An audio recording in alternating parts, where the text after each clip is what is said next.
What's up, guys and gals? This is Griever back here, bringing you another echoey behind the bar reviews, which I apologize for. If you haven't noticed, there's nothing here. And that's because this is actually going to be a Chapter 1 review, a behind the bar reviews for a brand new series that just came out this Sunday called Ayakashi Triangle.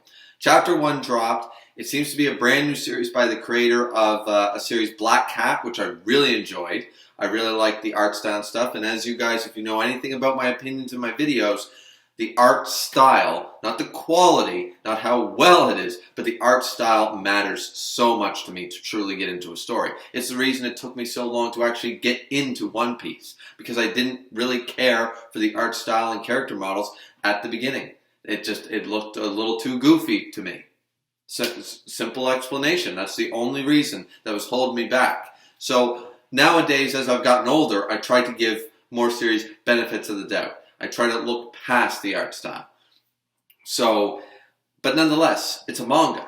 And this series is drawn by the creator of Black Cat and To Love Are You. I think that's a pretty popular one. Never really got into that one, but I read all Black Cat, really enjoyed Black Cat.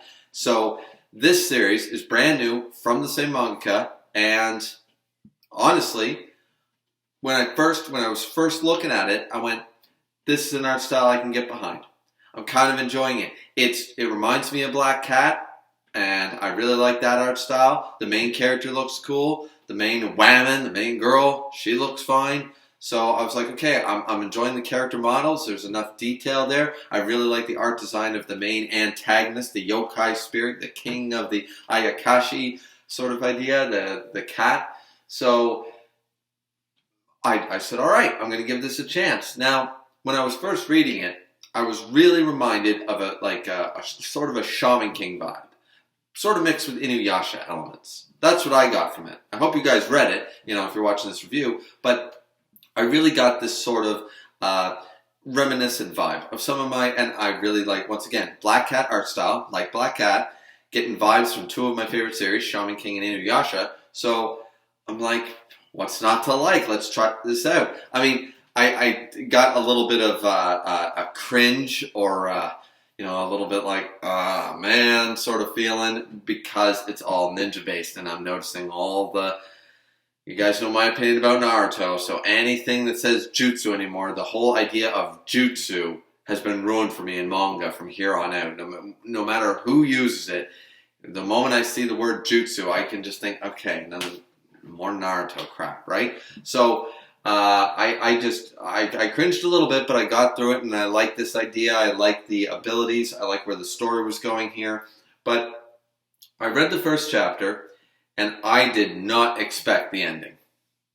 I thought this was going to be taken kind of seriously, more seriously sort of idea. So I don't know if I'm going to be continuing this. I really wanted to pick up another series, something newer, something in its infancy sort of idea, rather than jump on the My Hero Academia bandwagon or something like that. And in all honesty, not every chapter of My Hero Academia I'm super interested in. Same with Black Clover. This week's chapters, last week's chapters, not this week's, but last week's chapters, I was kind of like, okay, they're fighting, and that's, and it looks really cool, but that's kind of it. And I'm not super invested, so that's why I was thinking about trying to find kind of a more obscure series to review. And when I saw this, I started reading, but that ending, I have no clue. I have no clue. I'm not going to be going through this page by page. I'm just going to explain it very, very quickly. In this world, there's Ayakashi, or yokai, demons or spirits. There's benevolent ones, there's, the evil ones, all that stuff. And there's a girl and a guy who can see spirits, once again, and they're treated kind of like, oh, the weird liar child, freak, at school sort of idea, because they can see spirits.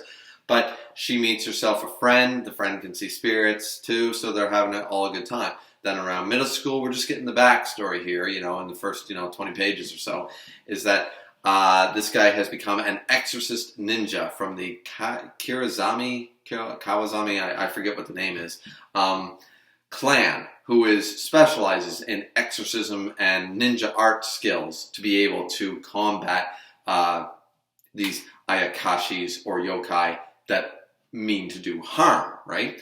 So And the art style is looking really cool. I like the fight scenes and everything, and the idea that he's using, like, once again, I'm not a huge fan of the ninja aesthetic anymore because of my hatred for Naruto these days, or always was there. But I kind of got past that because I thought the techniques were pretty cool. I like the fact that it's a wind-based jutsus and stuff like that, and he's using the kunais and, you know, the pinwheel thing in his mouth sort of idea. And, I mean, it all looked really cool. The fight scenes looked cool, and I was happy about this.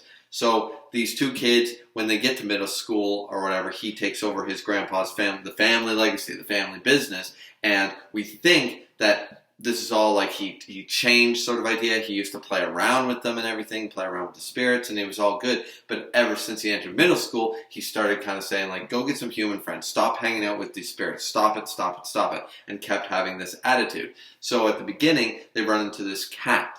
And this cat also seems to be, you know, we know he's got the bad intentions. Like, I want to devour this girl. And, you know, the main character's like, nope, nope, no, you don't. And the MC girl decides, like, stop being so mean, I hate it when you're like this, sort of idea, and blah blah blah. So this is where we get the rest of the story, that simply she, and the cat explains this, she is a medium, an Ayakashi medium, which basically means that she is basically like a nectar. They compare it to like a candle wax. It's just like, they're super in tune, they're overflowing with life force. So it's a very rare occurrence in humans. So she has an abundance of life. And this abundance, I guess, is very attractive to spirits, because if they eat her, they will grow far stronger. Now, generally speaking, it's also explained that if the spirit is a simple, good spirit, they will still be attracted to her, but they don't wish her harm. They just want to be around her because she has a soothing presence. It's intoxicating to them. It's really, like, the aura she gives off makes them calm and collect. The opposite side of that, though, is that anybody with some negative, you know, intentions or whatever will then be kicked into overdrive and they'll want to eat her. So for the sake of her safety, that's why all this happened, yada, yada, yada. So now we have our backstory. We've got, there's spirits and demons in the world. We have our battle ninja character who's just here to protect the girl, who's, of course, the classic trope of the childhood friend, who's they're in love with each other, what have you. And then of course she is vital. She's the princess in the castle. She's what they're all after. She's the gem. She's the prize. Okay, so we've established all our good tropes. We've established our backstory. We're doing pretty well here. It sounds like a pretty good story. And then we realize that the cat is actually the king. You know, the Neko king of all the Ayakashis. And it's like, wow, okay, well, he's just a trainee entering high school, so he's, 15, 16. His grandfather tells him, you can't fight that. That thing is far too strong. It begins with an S. I think I've seen the name before, like Shiguramo,